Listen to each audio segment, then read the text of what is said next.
शुरू हो सकेगा उत्पादन। प्रधानमंत्री आज दक्षिण भारत के दौरे पर।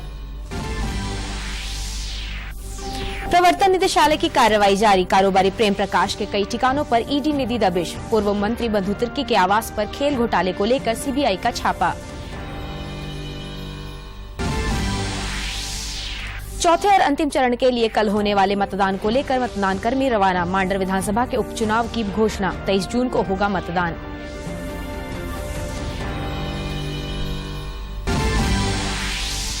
और मुख्यमंत्री हेमंत सोरेन ने निर्माणाधीन टीका औषधि उत्पादन प्रयोगशाला का किया निरीक्षण। कहा, कांके में बन रहा यह केंद्र देश के लिए महत्वपूर्ण।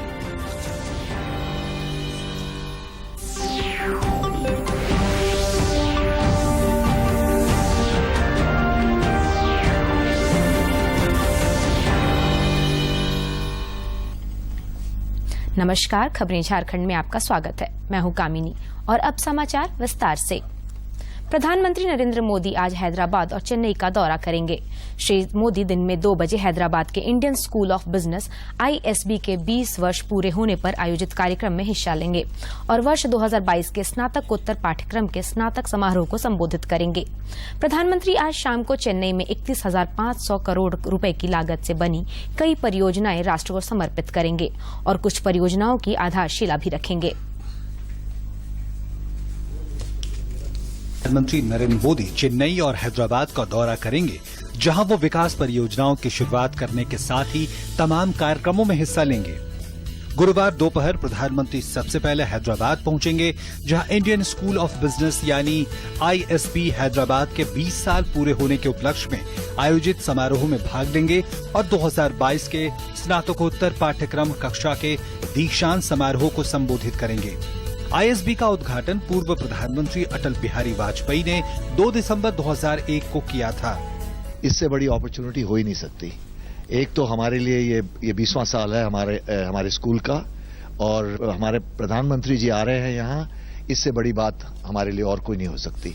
हम बहुत बहुत खुश हैं and we are very excited about this. गुरुवार शाम पीएम मोदी चेन्नई पहुंचेंगे, जहां वो 31,400 करोड़ रुपए से अधिक की लागत के 11 परियोजनाओं को राष्ट्र को समर्पित और शिलान्यास करेंगे। इन परियोजनाओं से बुनियादी ढांचे के विकास को बढ़ावा मिलेगा, कनेक्टिविटी बढ़ेगी और इस क्षेत्र में जीवन को आसान बनाने की प्रक्रिया को गति मिलेगी। प्रधानमंत्री नरेंद्र मोदी ने कल पतरातू और नॉर्थ कर्णपुरा बिजली प्लांट की वीडियो कॉन्फ्रेंसिंग के माध्यम से समीक्षा की। पतरातू विद्युत उत्पादन निगम और नॉर्थ कर्णपुरा पावर प्रोजेक्ट की समीक्षा के दौरान राज्य सरकार ने भरोसा दिलाया कि अक्टूबर 2022 से बिजली का आरंभिक उत्पादन शुरू हो जाएगा, जबकि अक्टूबर 2023 तक दोनों ऊर्जा उत्पादन संयंत्रों से पूरी क्षमता के साथ उत्पादन आरंभ होगा। बैठक में 8 परियोजनाओं और एक कार्यक्रम सहित कुल 9 मामलों की समीक्षा की गई। 8 परियोजनाओं में से रेल मंत्रालय, सड़क परिवहन और राजमार्ग मंत्रालय और पेट्रोलियम तथा प्राकृतिक गैस मंत्रालय की 2 परियोजनाएं शामिल हैं। इसके साथ साथ बिजली मंत्रालय, जल संसाधन, नदी विकास और गंगा संरक्षण विभाग की एक परियोजना भी शामिल थी। इन 8 परियोजनाओं की कुल लागत 59,900 करोड़ रुपए थी। ये परियोजनाएं 14 राज्यों महाराष्ट्र, कर्नाटक, आंध्र प्रदेश, तमिलनाडु, छत्तीसगढ़, ओडिशा, असम, अरुणाचल प्रदेश, मेघालय, त्रिपुरा, मिजोरम, नागालैंड, सिक्किम और झारखंड से संबंधित थी। प्रधानमंत्री ने कहा कि बुनियादी ढांचा क्षेत्र में काम करने वाली एजेंसियां जैसे सड़क और रेलवे अमृत सरोवर के तहत विकसित किए जा रहे जल निकायों के साथ अपनी परियोजनाओं का नक्शा तैयार करें। अमृत सरोवर के निर्माण के दौरान निकलने वाली मिट्टी का इस्तेमाल सिविल कार्यों में किया जा सकता है। बातचीत के दौरान प्रधानमंत्री ने राष्ट्रीय ब्रॉडबैंड मिशन कार्यक्रम की भी समीक्षा की। प्रधानमंत्री ने कहा कि राज्य भी पीएम गतिशक्ति राष्ट्रीय मास्टर प्लान की तर्ज पर राज्य स्तरीय गतिशक्ति मास्टर प्लान तैयार कर सकते हैं और इस उद्देश्य के लिए राज्य स्तरीय इकाइयों का गठन भी कर सकती हैं। निलंबित IAS पूजा सिंघल के मामले में प्रवर्तन निदेशालय ED की जांच का दायरा दिन प्रतिदिन बढ़ता जा रहा है। इसी क्रम में नेताओं और अधिकारियों के करीबी रहे कारोबारी प्रेम प्रकाश के ठिकानों पर ED की आज भी छापेमारी जारी है। सूत्रों के अनुसार ईडी ने प्रेम प्रकाश के ठिकानों से करोड़ों रुपए के निवेश के दस्तावेज जब्त किए हैं। प्रेम प्रकाश मामले को लेकर ईडी के बाद आयकर विभाग की टीम भी अलर्ट मोड में है। एक तरफ जहां बुधवार की देर रात तक ईडी प्रेम प्रकाश के घर पर मिले कागजातों को खंगाल रही थी, वहीं दूसरी ओर आयकर विभाग की टीम रांची के लालपुर क्षेत्र में एक हॉस्टल के पास बिल्डर मनोज सिंह पर दबिश दे रही थी। बताया जा रहा है कि बिल्डर मनोज सिंह प्रेम प्रकाश के करीबी हैं। पूरा मामला मनी लॉन्ड्रिंग से चल रही ईडी की कार्रवाई से जुड़ा हुआ है। ईडी की टीम आयकर के अधिकारियों के साथ मिलकर इस मामले में तह तक जाने की कोशिश में जुटी हुई है। राष्ट्रीय खेल घोटाले से जुड़े मामले में पूर्व मंत्री बंधु तिर्की के आवास पर आज सीबीआई की टीम छापेमारी कर रही है।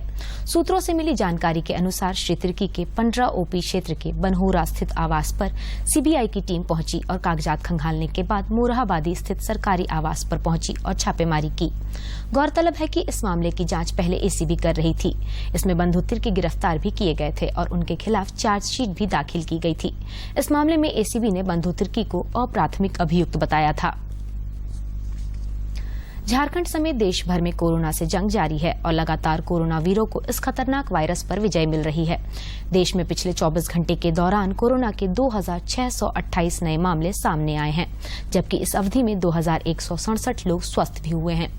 केंद्रीय स्वास्थ्य मंत्रालय के अनुसार देश में कोविड के 15,414 मामले सक्रिय हैं।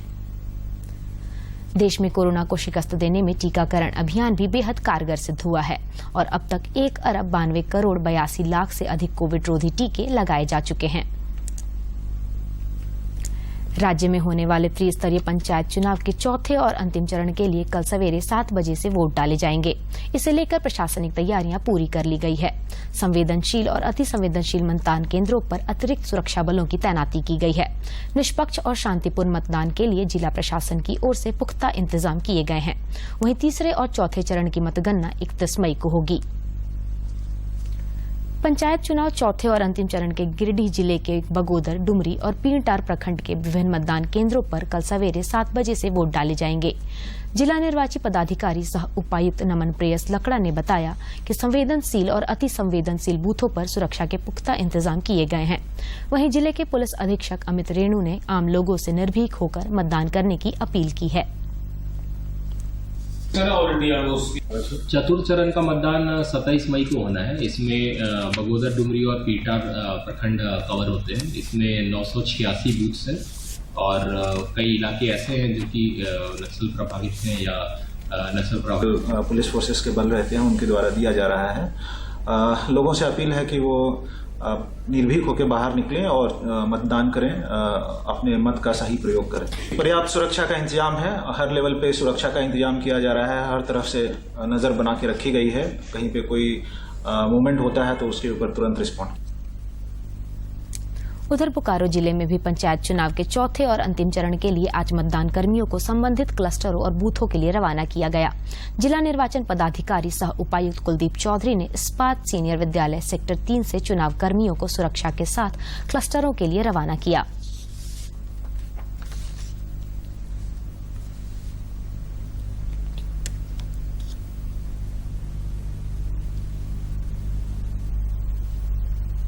अलग से भी ट्रेनिंग दी गई है। पुलिस के माध्यम से भी बल की प्रतिनियुक्ति की गई है। किसी प्रकार से भी मतदान दल और कर्मियों को चेक पॉइंट्स पर आधारभूत सुविधाओं में कमी नहीं, उसका भी विशेष ध्यान रखा गया है। सभी जगह पर हम लोगों के माध्यम से भी प्रखंड विकास पदाधिकारी और मेरे स्वयं भी हम लोग काफ़ी अधिक संख्या में क्लस्टरों को भ्रमण करके देखे हैं और सभी जगह पर यह इंश्योर किया गया है कि जब मतदान दल पहुँचें तो उनको वहाँ पर बिजली, पानी, भोजन इत्यादि की बेसिक फैसिलिटीज मिले। और कल समय हम लोग का टारगेट है कि चुनाव 7 बजे से प्रारंभ हो और पूरा भरोसा है कि अंतिम। निर्वाचन आयोग ने झारखंड समेत 5 राज्यों और 1 केंद्र शासित प्रदेश की 3 संसदीय और 7 विधानसभा सीटों के लिए उपचुनाव की घोषणा कर दी है।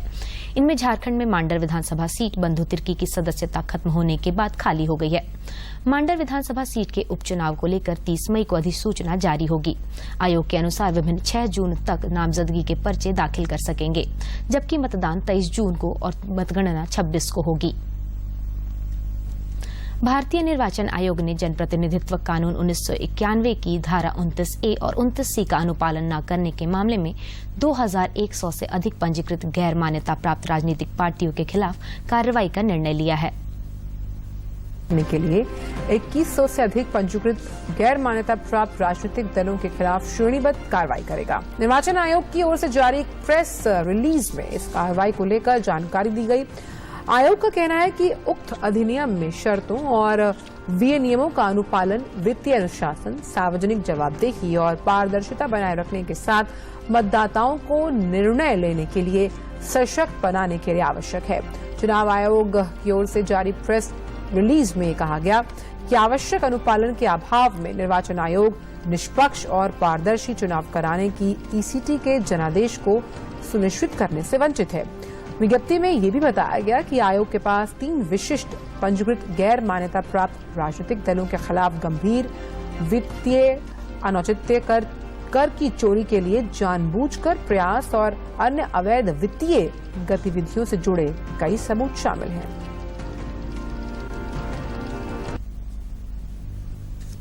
मुख्यमंत्री हेमंत सोरेन ने कल कांके स्थित पशु स्वास्थ्य एवं उत्पादन संस्थान के निर्माणाधीन जीएमपी जीएलपी स्तर के टीका औषधि उत्पादन प्रयोगशाला का निरीक्षण किया।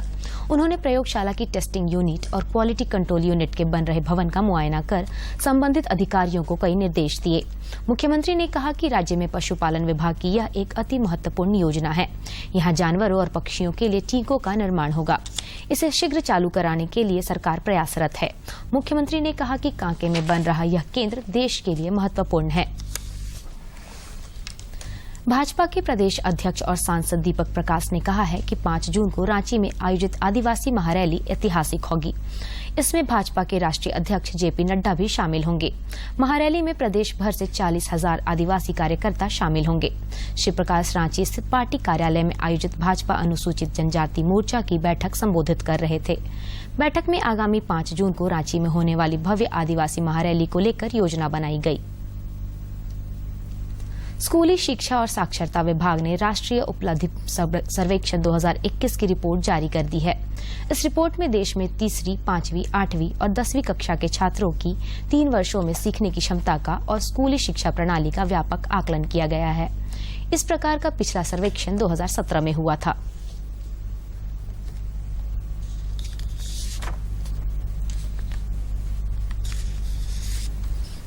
स्कूली शिक्षा और साक्षरता विभाग ने राष्ट्रीय उपलब्धि सर्वेक्षण 2021 की रिपोर्ट जारी कर दी है।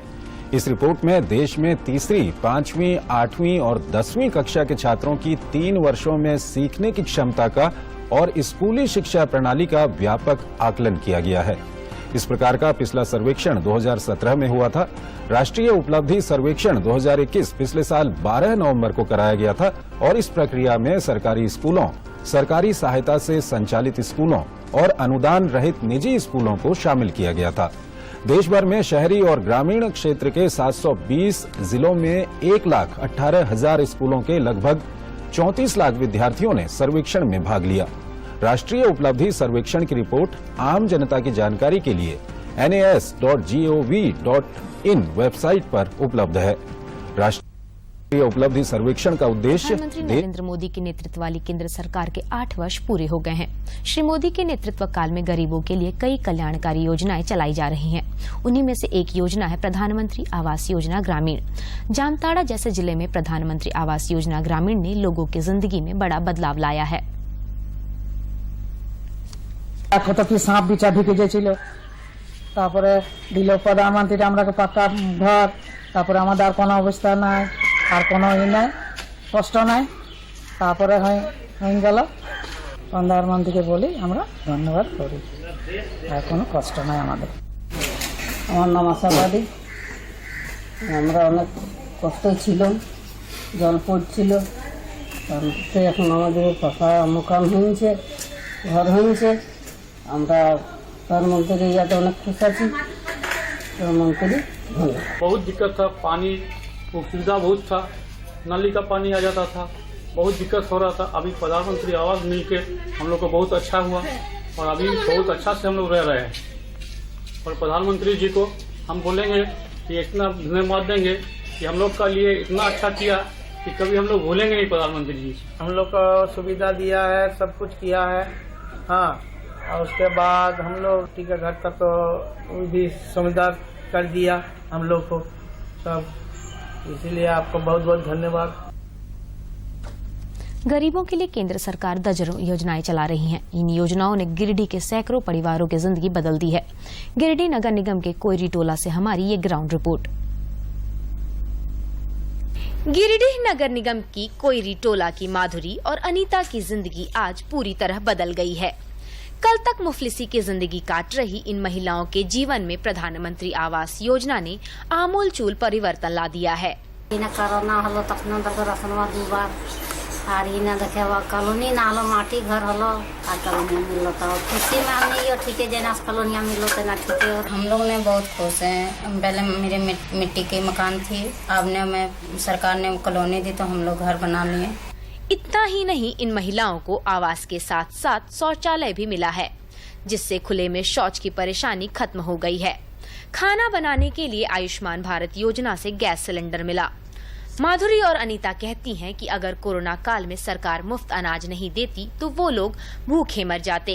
सरकार हमरा गैस दिले है फ्री में, जगह सिलेंडर दे दिले है। पहले कोयला और काठी पे बनाते थे खाना, अब ने हमें सिलेंडर दी सरकार, तो हम लोग अभी अच्छा से खाना बना रहे हैं, पका रहे, खा रहे, खुश है, बहुत खुश है पहले से। कुछ इसी तरह मिट्टी के मकान में रहने वाली सुनीता की जिंदगी बरसात के दिनों में नारकीय हो जाती थी, लेकिन प्रधानमंत्री आवास योजना ने उसकी जिंदगी बदल कर रख दी।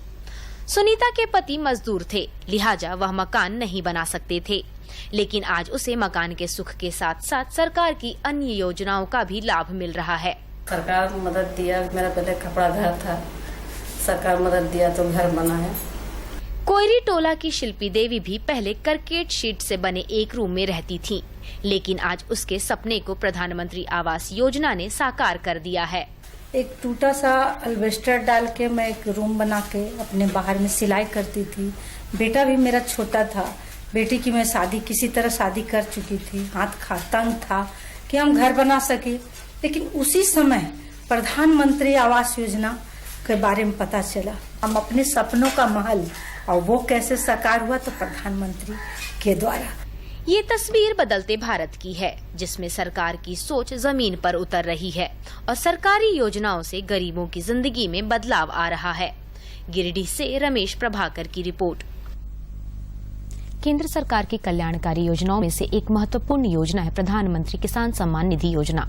रांची जिले के कई किसान इस योजना का लाभ लेकर अपनी जिंदगी में बदलाव ला रहे हैं, जिससे कि हम लोग उससे खाद बीज और अन्य कार्य जिसे हम लोग कर सकते हैं। और इसके साथ ही इससे हम लोगों का महाजन और कर्ज से छुटकारा मिल गया है। और साथ ही मोदी जी का हम लोग धन्यवाद करते हैं कि इतनी अच्छी योजना जो चलाए हैं, और किसानों के उत्थान के लिए जो सम्मान निधि योजना है जो समय समय पर आते रहती है, और उसके साथ में किसानों का सहयोग हो जाता है। ये योजना तो अच्छा बात है, और हम लोग को समय से पूंजी मिल जाता है। कहने का मतलब है कि किस प्रधानमंत्री योजना से 3 बार मिलता है, तो 3 फसल लगाते हैं हम लोग, उसमें हम लोग को खाद बीज के लिए मैं इसलिए नरेंद्र मोदी प्रधानमंत्री जी का बहुत आभार प्रकट करता हूं। मैं नहीं हो पाता था, इसे हम लोग को अभी प्रधानमंत्री योजना से हम लोग को अभी मिल रहा है, तो हम लोग को बहुत सहूलियत हो रहा है कि हम लोग जल्दी समय से खेती कर ले पा रहे हैं। राजधानी रांची समेत राज्य के कई इलाकों में पिछले 24 घंटे के दौरान तेज हवा और गरज के साथ बारिश होने से गर्मी से लोगों को राहत मिली है। मौसम विज्ञान केंद्र रांची के अनुसार 29 मई तक राज्य के उत्तर पूर्वी, दक्षिणी और मध्य हिस्से में गरज के साथ बारिश होने की संभावना है। वहीं राज्य में 30 और 31 मई को भी आंशिक बादल छाए रहेंगे। और अब कुछ खबर राज्य के विभिन्न जिलों से।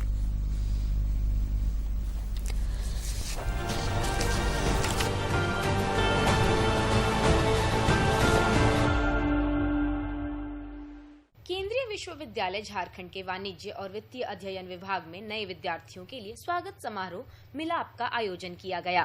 कार्यक्रम का शुभारंभ देशभक्ति गीत के साथ हुआ। कार्यक्रम में अनेक सांस्कृतिक गतिविधियों के साथ साथ नृत्य, संगीत, काव्य पाठ तथा रंगोली प्रतियोगिता का आयोजन हुआ।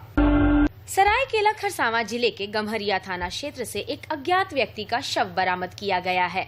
उसके हाथ में विक्रम नाम का टैटू बना हुआ है और गले में चेन पहना है। घटना स्थल से कुछ ही दूर पर एक सेंट्रो कार भी खड़ी है। रांची विश्वविद्यालय परिषद की बैठक कुलपति प्रोफेसर कामिनी कुमारी की अध्यक्षता में हुई।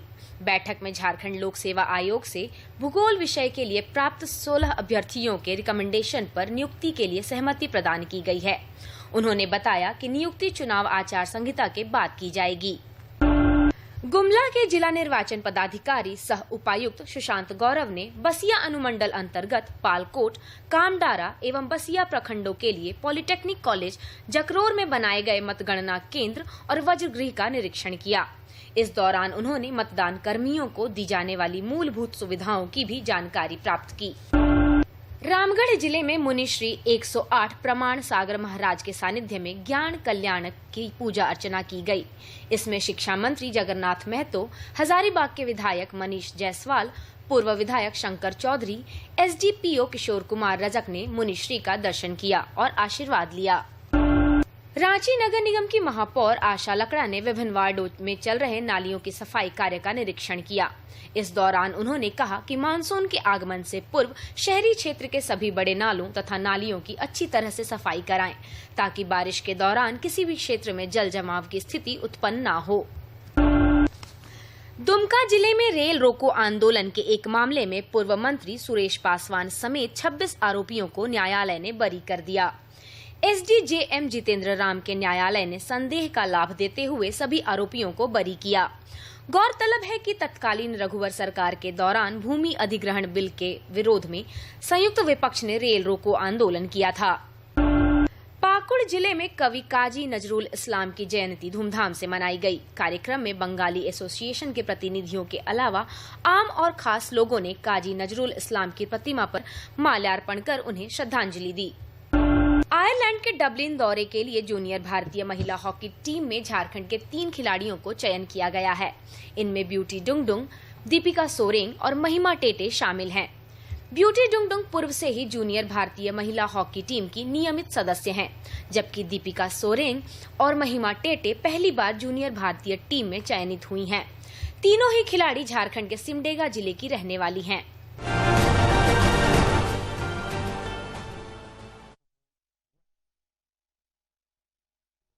वितरण मंत्री पीयूष गोयल ने कहा है कि भारत उन देशों को गेहूं के निर्यात की अनुमति जारी रखेगा जिन्हें इसकी गंभीर आवश्यकता है।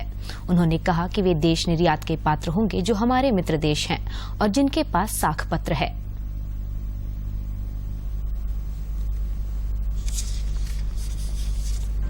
केंद्रीय उपभोक्ता मामले, खाद्य और सार्वजनिक वितरण मंत्री पीयूष गोयल ने कहा है कि भारत उन देशों को गेहूं के निर्यात की अनुमति जारी रखेगा जिन्हें इसकी गंभीर आवश्यकता है और जो हमारे मित्र देश हैं और जिनके पास साख पत्र है। गोयल स्विट्जरलैंड में दावोस में विश्व आर्थिक मंच के सत्र को संबोधित कर रहे थे। गोयल ने बताया कि इस वर्ष गेहूं के उत्पादन में 7 से 8% की बढ़ोतरी की आशा थी, लेकिन भीषण गर्मी के कारण फसल की जल्द कटाई से उत्पादन में कमी आई है। उन्होंने कहा कि मौजूदा स्थिति के अनुसार देश का उत्पादन घरेलू खपत के लिए पर्याप्त है। गोयल ने कहा कि अंतर्राष्ट्रीय गेहूं बाजार में भारत कभी भी परंपरागत रूप से निर्यातक नहीं रहा है और देश ने लगभग 2 साल पहले ही गेहूं का निर्यात शुरू किया है। उन्होंने कहा कि पिछले वर्ष 7 लाख मीट्रिक टन गेहूं का निर्यात किया गया और अधिकतर निर्यात अंतिम 2 महीनों में हुआ जब रूस यूक्रेन युद्ध शुरू हो चुका था। गोयल ने कहा कि भारत से गेहूं का निर्यात विश्व व्यापार का 1% से भी कम है और गेहूं निर्यात पर पाबंदी से वैश्विक बाजारों पर असर नहीं पड़ेगा। प्रधानमंत्री नरेंद्र मोदी आगामी रविवार 29 मई को सुबह 11 बजे आकाशवाणी पर अपने मन की बात कार्यक्रम के जरिए देश विदेश के लोगों के साथ अपने विचार साझा करेंगे। मन की बात है जन जन की, संघर्षों के कुछ किस्से, कहानी कुछ सफलताओं की, अनकही विरासत की, उम्मीदें नए भारत की। महीने के आखिरी रविवार का रहता है इंतजार मलयाचल के आंचल से विंध्याचल के आंगन तक, ब्रह्मपुत्र के घाट से हिमालय के विस्तार तक होती है मन की बात प्रधानमंत्री के साथ। तो सुनिए इस महीने 29 मई सुबह 11 बजे मन की बात आकाशवाणी और दूरदर्शन के सभी चैनलों पर। मन की बात के प्रादेशिक भाषाओं में अनुवाद का पुनः प्रसारण आप सुन सकते हैं रात 8 बजे आकाशवाणी और दूरदर्शन के सभी प्रादेशिक चैनलों पर। तो याद रखें, रविवार 29 मई सुबह 11 बजे मन की बात। आईपीएल क्रिकेट में कल रॉयल चैलेंजर्स बेंगलुरु ने एलिमिनेटर मुकाबले में लखनऊ सुपर जायंट्स को 14 रन से हरा दिया। बात करते हैं आईपीएल 2022 की, जहां के एलिमिनेटर में रॉयल चैलेंजर्स बेंगलुरु ने लखनऊ सुपर जायंट्स को रोमांचक मुकाबले में 14 रन से हरा दिया। इसके साथ ही इस टूर्नामेंट में लखनऊ का सफर समाप्त हो गया। बुधवार को खेले गए एलिमिनेटर मुकाबले में बेंगलुरु ने पहले बल्लेबाजी करते हुए 20 ओवर में 4 विकेट गंवाकर 207 रन बनाए। जवाब में लखनऊ की टीम 20 ओवर में 6 विकेट पर 193 रन ही बना सकी और मैच गंवा दिया। बेंगलुरु की तरफ से रजत पाटीदार ने सर्वाधिक 112 रन बनाए और नाबाद रहे, जबकि जोस हेजलवुड ने 3 विकेट झटके। इनके अलावा दिनेश कार्तिक और हर्षल पटेल ने भी टीम की जीत में अहम भूमिका निभाई। वहीं लखनऊ ने इस मैच में कई कैच छोड़े और इसकी कीमत टीम को चुकानी पड़ी। सबसे अहम मैच रजत पाटीदार का था, जिन्होंने 54 गेंदों पर 12 चौके और 7 छक्कों की मदद से 112 रन की पारी खेली। फाफ डुप्लेसी की अगुवाई वाली आरसीबी अब दूसरे क्वालिफायर में शुक्रवार को राजस्थान रॉयल्स से भिड़ेगी। एशिया कप हॉकी प्रतियोगिता में आज भारत का मुकाबला इंडोनेशिया से होगा। एशिया कप हॉकी टूर्नामेंट में आज गत चैंपियन भारत का सामना इंडोनेशिया से होगा। मुकाबले की शुरुआत शाम 5 बजे से होगी। चैंपियनशिप में बने रहने के लिए भारत के लिए ये मुकाबला जीतना जरूरी है। टूर्नामेंट में 2 मैच खेल चुकी भारतीय टीम के पास 1 अंक है। इससे पहले खेले गए 2 मुकाबलों में से 1 ड्रॉ रहा है, जबकि दूसरे में भारत को हार का सामना करना पड़ा था। ऐसे में टूर्नामेंट के नॉकआउट चरण में पहुंचने के लिए भारत की राह मुश्किल नजर आ रही है। नॉकआउट चरण में पहुंचने के लिए भारत को इंडोनेशिया को बड़े अंतर से हराना होगा। स्वरोजगार को जरिया बनाकर महिलाएं आत्मनिर्भरता की ओर कदम बढ़ा रही हैं, लेकिन रांची जिले के केसारो की एक ऐसी महिला है जो 4 काम एक साथ करके इलाके में स्वावलंबन की मिसाल गढ़ रही हैं। रांची जिले के नगड़ी प्रखंड अंतर्गत केसारो गांव की एक महिला रोशनी कच्छप अपनी मेहनत और काम के बल पर इलाके में पहचान बनाने में सफल हुई है। रोशनी कच्छप पिछले कुछ वर्षों से बड़े पैमाने पर सब्जी उत्पादन के साथ मुर्गी, बकरी और शूकर पालन कर रही हैं। एक साथ 4 काम करने से इनकी कमाई में बढ़ोतरी हुई है और घर में खुशहाली नजर आने लगी है। हम 4 गो काम कर रहे हैं, जैसे मुर्गी पालन, बकरी पालन, सुअर पालन और खेती। उसके विषय में हमको गांव के सभी दीदी लोग जानती है और उसी से हम घर परिवार, पढ़ाई बच्चा लोग का सब उसी से हम कर लेते हैं। कृषि और पशुपालन के क्षेत्र में अपनी पहचान बना चुकी रोशनी कच्छप के बढ़ते कदम को उनके पति राजेश तिर्की का भी भरपूर सहयोग मिलता है। बात खाद बीज की खरीदारी की हो या फिर कृषि उपज को बाजार तक बेचने की, राजेश तिर्की काम के लिए हमेशा तैयार रहते हैं। और आजकल का काम धाम जैसे मेरी पत्नी के सहयोग से आजकल बहुत अच्छा तरह से इनकम हो रहा है। गांव की औरत लोग और साथ मिल के बहुत काम कर रहे हैं। रोशनी कच्छप के हौसलों से भरे पंख को उड़ान देने में JSLPS ने भी अपनी महत्वपूर्ण भूमिका निभाई है। JSLPS के अवधेश कुमार बताते हैं कि महिलाओं की आवश्यकता और इच्छा के अनुरूप उन्हें कृषि और पशुपालन से संबंधित जानकारियां और सुविधाएं मुहैया कराई जाती हैं। सैकड़ों दीदी, सैकड़ों से ऊपर हैं, उनकी संख्या होगी।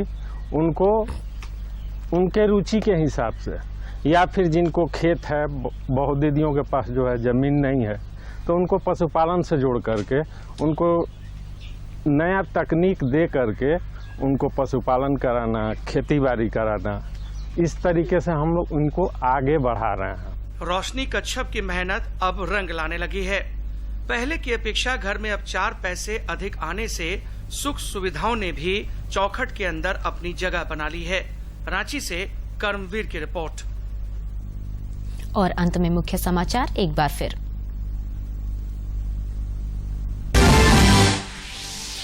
प्रधानमंत्री ने की पतरातू और नॉर्थ कर्णपुरा बिजली प्लांट की समीक्षा। इसी वर्ष नॉर्थ कर्णपुरा और 2024 तक पतरातू प्लांट से शुरू हो सकेगा उत्पादन।